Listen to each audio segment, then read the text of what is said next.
Lors du Conseil des ministres du 9 février 1994, peu après qu'Alain Juppé, ministre des Affaires étrangères, ait pris l'initiative de lever le siège de Sarajevo, suite au massacre du marché de Marcalais, 66 morts. François Mitterrand. C'est à l'honneur des Français d'avoir ce réflexe émotif. Ils se sentent comme responsables dans un esprit d'universalité. C'est une constante historique, en tout cas depuis la Révolution. Cela dit, il y a beaucoup d'autres conflits dans le monde, également très sanglants. Par exemple, en Angola. Puis il interpelle le Premier ministre, Édouard Balladur. On ne peut diriger la politique de la France au gré des émotions. Lord Adler.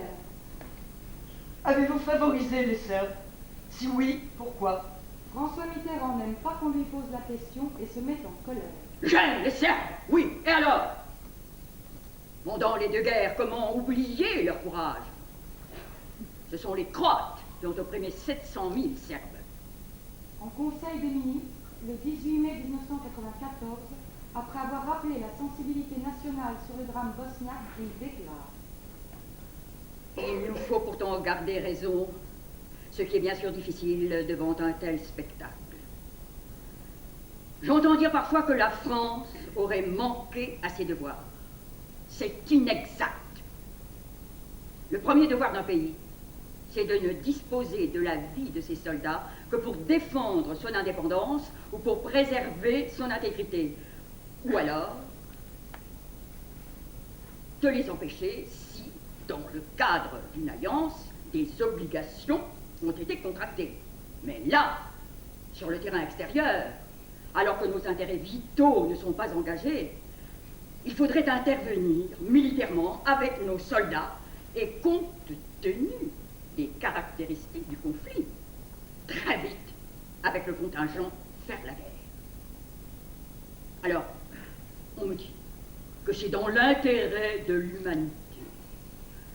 Mais quel est donc ce décret divin qui fait de la France le soldat de toutes les causes dans le monde, alors que le seul empire mondial existant, les États-Unis, s'y refusent?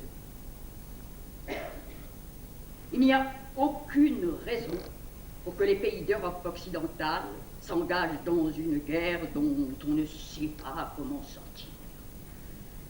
Quand il y aura une cause européenne, on acceptera les sacrifices. Quelle est votre position concernant la levée de l'embargo? Si on ne veut pas défendre les Bosniaques, comment on les laisse se défendre eux-mêmes? L'argument paraît fort. À la réflexion, ce n'est pas si simple. L'armée bosniaque est quand même armée. Mais elle ne possède pas d'armes lourdes. Mais l'embargo n'est pas une décision française contre les musulmans bosniaques, mais une décision de tout le Conseil de sécurité concernant l'ensemble de l'ex-Yougoslavie. C'est un sujet sur lequel j'ai longuement réfléchi, sur lequel j'ai débattu souvent, et finalement je me suis rallié au refus, car je pense que cela déclencherait une mêlée. Et dans cette mêlée, les musulmans bosniaques seraient, au bout du compte, et quoi qu'il en soit, écrasés. Il est vrai que ce qu'ils recherchent depuis le début, c'est l'internationalisation si nécessaire, par des provocations. Mais il est plus difficile qu'en 1914 de trouver un archiduc. En bref, soit on continue à faire ce qui a été fait depuis le début et on essaie obstinément d'obtenir une solution politique et diplomatique, soit c'est la guerre, avec au moins 150 000 hommes, dont, avec l'armée française, celle du service national. Rappelez-vous les difficultés que nous avons eues à rassembler 15 000 hommes pour le Golfe. Et l'opinion céderait au premier sang.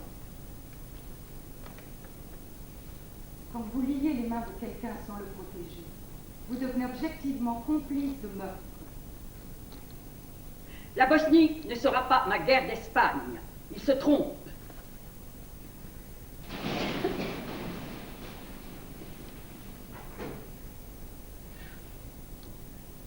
Les Serbes ne sont pas des nazis et les Bosniaques ne sont pas des Sainte-Nitouche.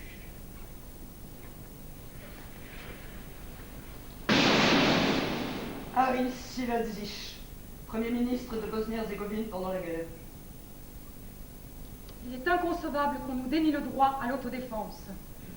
Un droit que rien ne doit entraver, dit la charte de l'ONU.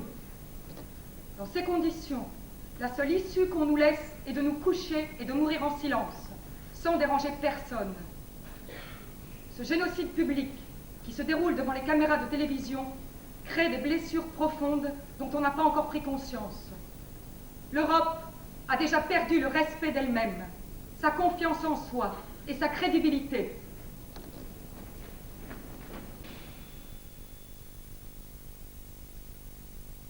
C'est le 6 juillet 1995 que l'attaque de l'enclave commence. L'armée serbe pilonne Srebrenica et attaque des postes d'observation de l'ONU situés dans la zone de sécurité. Ces postes sont de petits bunkers disséminés dans les points stratégiques en bordure de l'enclave. Ce sont les postes situés au sud qui sont visés en premier lieu. La stratégie retenue est invariablement la même. Les tirs de mortiers et d'obus pleuvent tout autour du bunker, terrorisant les casques bleus. Suit une accalmie. Les soldats serbes avancent à visage découvert et manifestent le désir d'engager le dialogue avec les Hollandais tétanisés. Trop contents de n'être pas chez menu, ils ouvrent les portes grillagées de leur périmètre onusien. Les Serbes l'envahissent en toute simplicité, ils prennent ce qui peut servir, armement, nourriture, et invitent les soldats casques bleus à les accompagner. Ils ne sont pas faits prisonniers, ils sont juste emmenés en territoire de Bosnie, contrôlés par les forces armées serbes, à Bratunac, à une vingtaine de kilomètres de là, au bord de la rivière Drina. À ce petit jeu, en quelques jours, une trentaine de soldats onusiens seront conduits à Bratunac, ce qui fera dire à un soldat bosniaque lucide que les Nations Unies n'interviendront pas.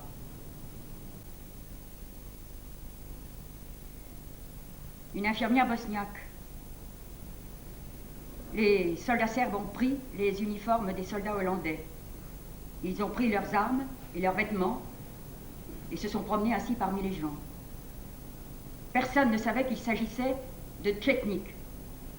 Ce n'est qu'après, lorsque nous les avons entendus parler notre langue, que nous avons compris. Et là, ce fut véritablement la panique. Le trouble était d'autant plus grand que les casques bleus participaient activement à l'évacuation. La menace devenait oppressante. Il n'y avait plus personne pour tenter de nous protéger.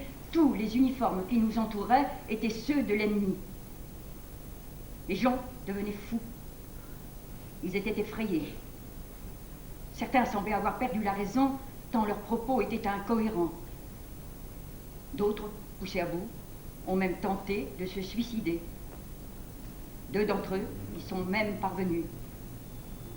Un homme, qui n'était pourtant ni malade ni blessé, s'est pendu devant tout le monde dans l'hôpital sans que personne ne réagisse ou ne tente de l'empêcher. Livrés au bon vouloir des hommes de Mladic, dont la présence s'était intensifiée, les réfugiés subissaient, impuissants, leurs élans de haine et de violence. Ils tiraient au-dessus de nos têtes, autour de nous. Plusieurs personnes ont été blessées.